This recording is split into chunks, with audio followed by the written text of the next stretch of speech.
On quitte à l'instant Nosy-Combat, donc pointe nord de Nosy-Combat, où on a été rencontrer des amis là. Et puis on se dirige sur Ankif, qui s'écrit Ankifi, mais on va à Ankif, pour normalement la dernière destination de Madagascar, le dernier truc qu'on doit aller visiter. Et puis dans des conditions absolument parfaites, il est 6h30 du matin, on a 12-13 nœuds de vent, on file à 6 nœuds, 5 nœuds, 6 nœuds. C'est juste merveilleux. Voilà.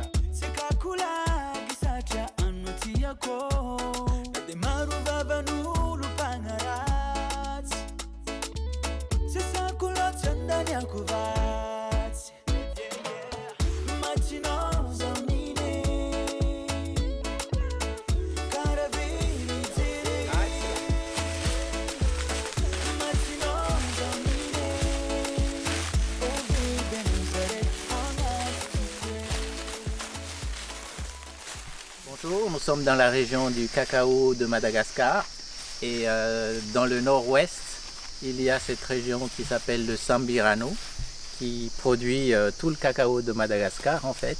Et nous sommes ici dans une plantation qui appartient à un de nos lead farmers qui gère une partie de notre coopérative dans le domaine du cacao que nous exportons en Suisse.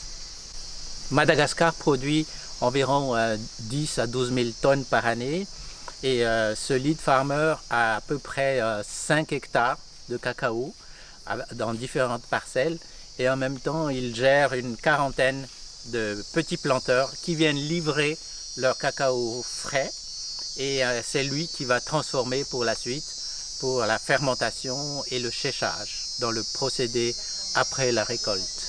D'accord. Donc là, on est effectivement au nord de Madagascar, nord-ouest de Madagascar.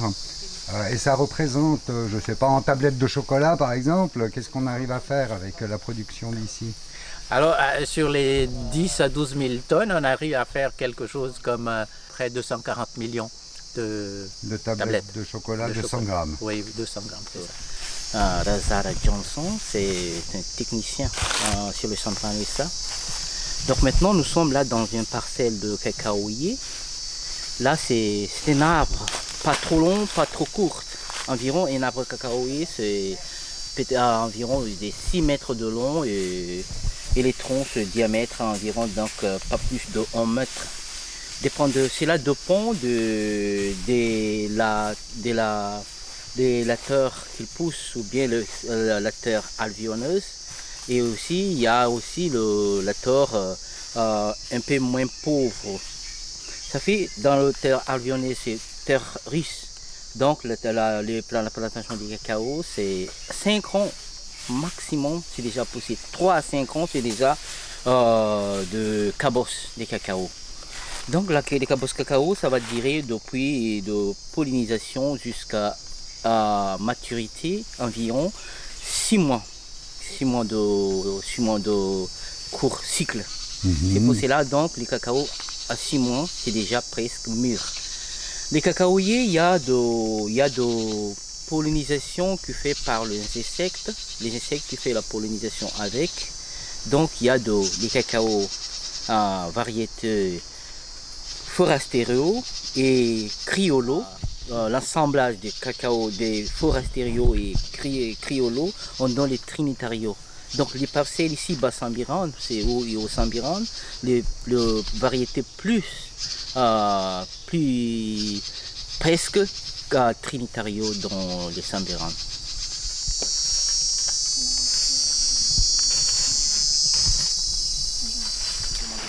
Là, il y a de couleur un peu marron et l'autre ça c'est jaune. Pour que puisse savoir, ça c'est les cabosses mûres, donc il faut voir d'abord par pollution. C'est le sillon. Les sillons qui est en jaune, ou bien un peu de rouge, c'est déjà mûr. Ça c'est mûr. Mûr, c'est ça. Sillon jaune, ouais. Les sillons, seulement les sillons qui comptent. Ouais. Dans les sillons, il y a des traces jaunes, c'est des arbres. Le cacaoyer pousse uniquement sous ombrage dans nos latitudes. Et donc on plante en même temps des arbres qui protègent du soleil. Et ce sont ce qu'on appelle des bounards dans le langage local. Et ces grands arbres sont utilisés comme charbon par la suite. Ces grands arbres qui protègent les cacaoyers du soleil nous permettent en même temps d'avoir une grande biodiversité dans les plantations de cacao. Et donc à Madagascar, nous n'avons pas des grandes étendues de cacaoyers à tel point que toutes nos plantations ont des bananiers, des bounards, d'autres fruits, des orangers également. Et donc cela nous permet d'avoir une plantation qui est vraiment écologique et qui protège le climat. Un oranger. Ouais.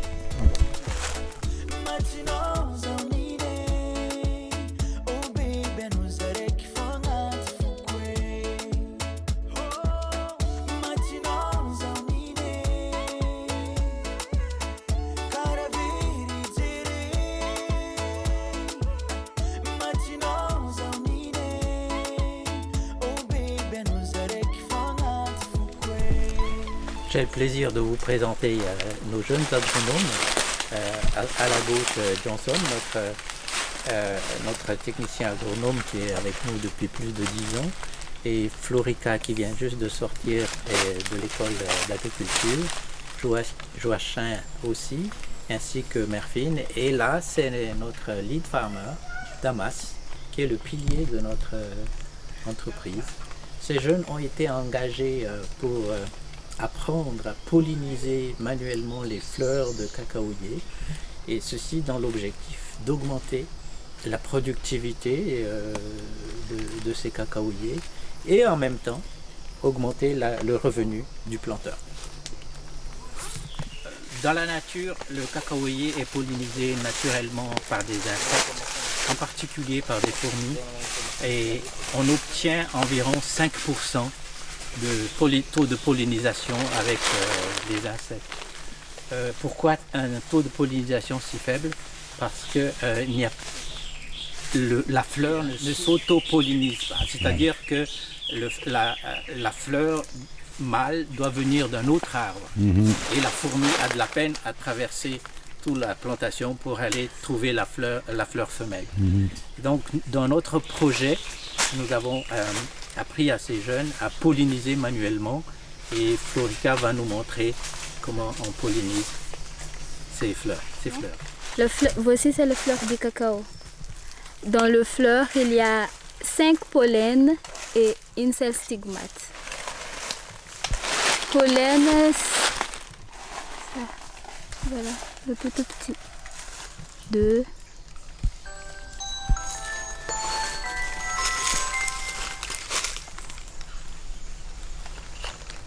Voilà le pollen. Les 5 pollens. Et une seule stigmate. Stigmate, c'est au milieu.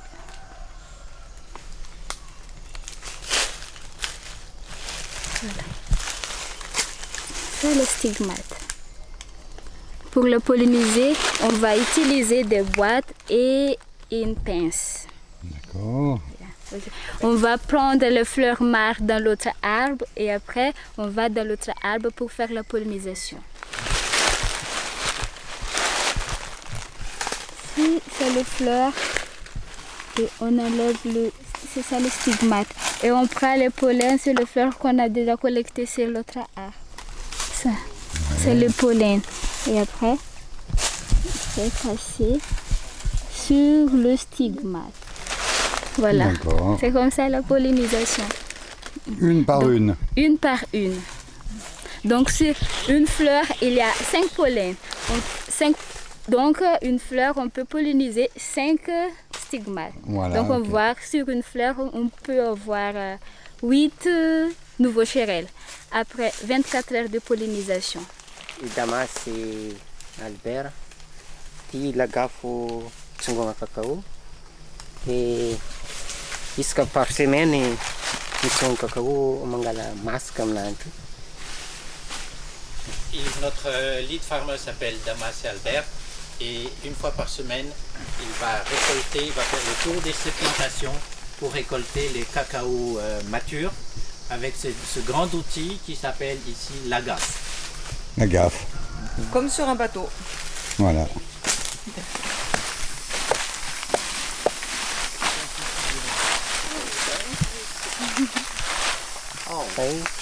magnifique. À vous de déguster. Je prends une Coco. comme ça. Ouais. Oui. Voilà. Ça pour moi. Vitamine C. Très bon. Mais il faut pas, faut sucer, il faut pas manger Faut l'intérieur. sucer. Non, non, il ne faut pas croquer. Ouais. C'est délicieux. Bien. C'est- C'est une merveille ces fèves de cacao fraîches. C'est velouté. Bon, bien sûr, il y a un noyau, il ne faut pas le croquer. Mais tout le velouté qu'il y a autour, c'est, comment t'as dit Philippe, citronné, Citronné, litchi, litchi. agrumes. Ouais, c'est étonnant. Et ils font des jus avec ça, alors ça doit être délicieux ça. Comme nous voyons maintenant, cette serrette est pleine de cabosses, près de porter auprès de la maison pour les cabossages. Donc cette serrette est traînée par un jebi pour les porter jusqu'à la maison pour les cabossages.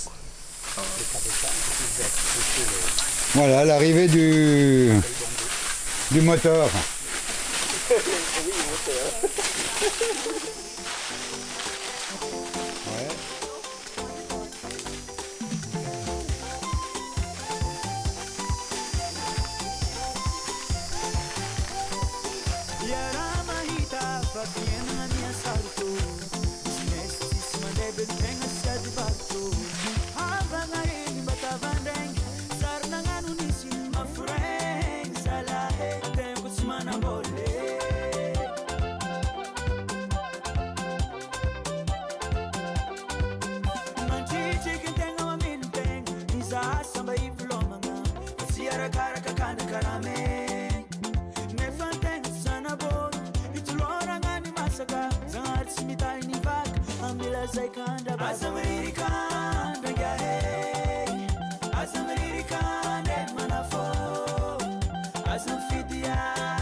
Une journée de séchage. Et puis plus loin, c'est combien de jours? Deux jours à l'intérieur et puis 3 jours. 3 jours. Et vous voyez que le cacao n'est pas tout à fait sec à l'intérieur après 4 jours. Il faut 5 à 6 jours de séchage.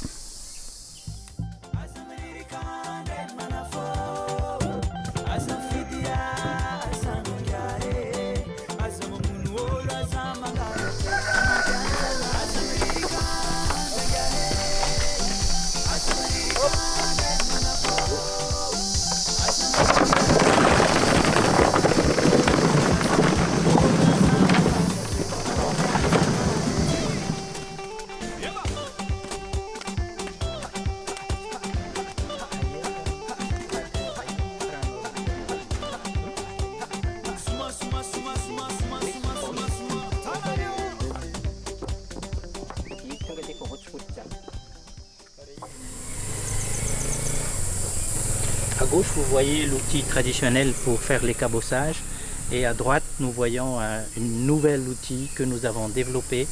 Et ce nouvel outil sert à améliorer l'hygiène et en même temps augmenter la productivité de nos planteurs.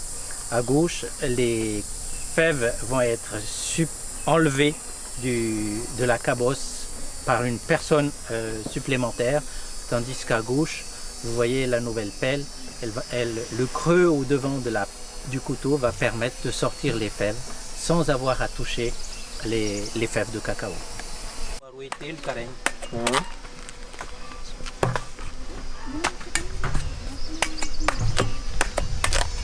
Il est beaucoup plus adroit. Oui, il est plus rapide.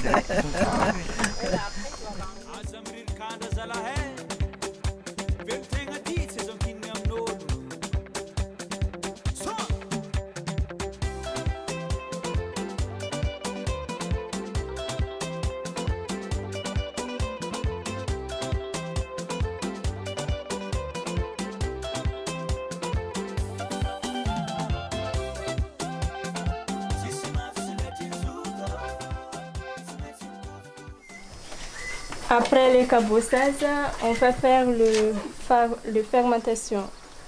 Le fève fraîche, faire le cabossage, on va mettre dans une bac.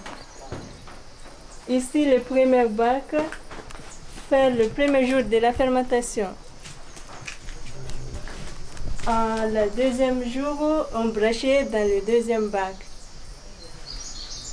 Le matériel utilisé qui se fait le brassage, c'est le fer. Fer de brassage. La cuillère de brassage. Et aussi Au total, combien de jours de fermentation? 6 jours de la fermentation et après c'est enlevé sur le séchage, sur les tables de séchage. Sur les tables de séchage. Protocole de production. Bac 3276 kilos. Tu sais d'où viennent les plaques de chocolat maintenant? Ben oui, hein. De la fève, de la cabosse qui pousse sur un arbre, sur le tronc de l'arbre. Après la cabosse, quand elle est mûre, ça fait des fèves à l'intérieur, puis on fait fermenter et ça finit là. C'est rapide. Clair, concis et précis. C'est pas très détaillé, mais c'est à peu près ça, hein? Ouais. Et c'est le soleil, simplement, de Madagascar qui fait le séchage. Oui, pas d'appareil de séchage, rien de tout ça, c'est écologique. Bio. Avoir été dans le trading des fèves pour l'Europe et la Suisse, nous avons pensé que le développement de notre région passe par la transformation de ces fèves de cacao. Ceci emmène non seulement un peu plus de valeur ajoutée, mais en plus, on va créer des emplois pour les jeunes dans cette région. Le projet lui-même consiste à produire de la masse de cacao et du chocolat pour la population locale, ainsi que du jus de cacao dont on a parlé un peu plus tôt. Et la masse de cacao sera exportée pour l'utilisation en Europe et en Suisse. Et les tablettes de chocolat sont vraiment dédiées à la population locale, avec un prix qui est abordable, qui est à la portée des gens. Et ceci représente bien sûr un faible pourcentage, mais le planteur de cacao lui-même n'a jamais goûté son chocolat. Et c'est aussi un des buts de ce projet. Le jus de cacao est un nouveau produit sur le marché. Il va permettre en même temps d'avoir un aspect social, c'est-à-dire augmenter aussi le revenu de nos planteurs, mais en même temps de faire découvrir en Europe un nouveau produit avec des nouvelles saveurs, de nouveaux goûts pour la population en Europe. Donc ce qu'on a vu jusqu'à l'étape de séchage finale, ça va venir ici après. Ça va venir ici, on pense produire dans une première étape à peu près 100 tonnes de masse de cacao et de chocolat. Et par la suite, une deuxième étape est prévue avec un équilibre entre exportation de fèves de cacao et de transformation localement. Il s'agit d'un mouvement pan-africain.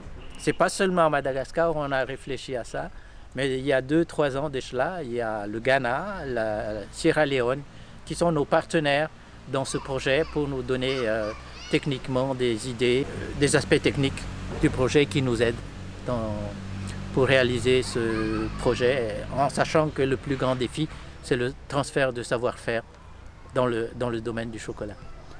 Maintenant, par rapport à la construction qu'on voit là derrière, la première plaque de chocolat est prévue pour quand? La première plaque de chocolat est certainement prévue en début de l'année 2024.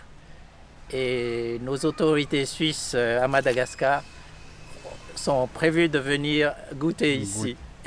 Ben, on se réjouit de goûter alors, ouais. Merci Philippe. Merci à vous. Merci.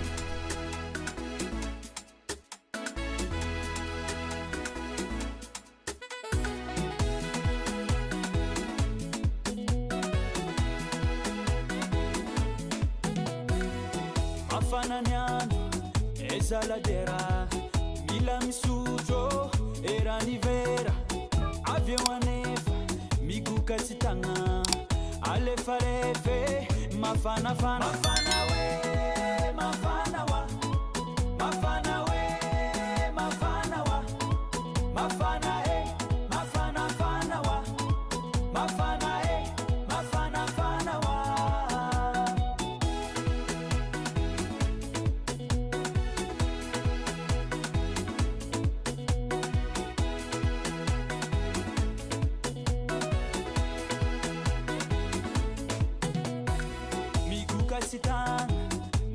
mafanafana lasa tomate